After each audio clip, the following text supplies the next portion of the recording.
வாழ்க்க வளமுடன். அருள் தந்தே அவர்களே. உயிர்ச்சக்தி ஜீவவித்து குழம்பில் உள்ளதாக கூறுகிறார்கள். ஆனால் குழந்தைகளுக்கு பருவ வயது வந்தவுடன்தான் வித்து குழம்பு உண்டாகும். அதற்கு முன்பு உயிர்ச்சக்தி எங்குள்ளது? அதேபோல் முதுமை அடைந்ததும் விந்து சக்தி குறைந்து விடுகிறது. அப்போது உயிர்ச்சக்தியும் குறைவாக இருக்குமா? வாழ்க்க வளமுடன். தாய் தந்தை விந்துநாளத்தைக் கொண்டேதான் குழந்தை தன் உடலைக் கட்டிக் கொண்டு வருகிறது. உடல் வளர்ச்சியோடு விந்துவின் அளவும் வளர்ந்து கொண்டே வருகிறது.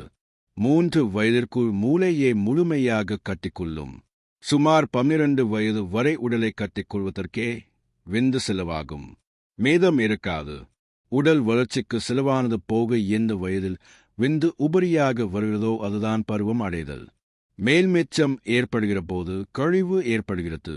அப்போது தான் கீழே அணு அணுவாக முதுகுத்தண்டு வழியாக வந்து சுரப்பியில் செக்ஷுவல் கிளாண்ட் தங்குகிறது.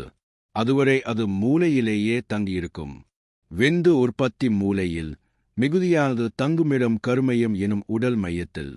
விந்து நாதம் இணைந்த நான் முதற்கொண்டு உயிர் பிரியும் வரைக்கும் குழந்தைகளாக இருந்தாலும் முதியவர்களாக இருந்தாலும் விந்தானது சீவகாந்த மின்குறுக்கால் ஷார்ட் சர்க்கிட் கொட்டிப்போனால் அதுதான் மரணம். பருவ வயதிற்கு முன் குழந்தைகள் இறந்தால் மூக்கில் கண்களில் நீர் வரும். பெரியவர்களுக்கு பால் சுரப்பியில் செக்ஷுவல் கிளாண்ட் மின்குறுக்கு ஏற்படும். விந்துநாதம் முறிந்து பிறப்பு உறுப்பின் வழியே கொட்டிவிடும். எல்லோருக்கும் வாழ்வியல் கடைசி வரை விந்து நாதம் இருக்கும்.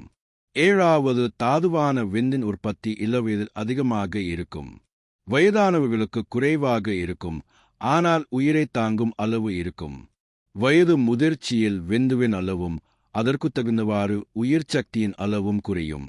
அதனால்தான் முதுமையில் பலவீனம் ஏற்படுகிறது. உறுப்புகள் செயலிழக்கின்றன. வாழ்க்க வளமுடன்.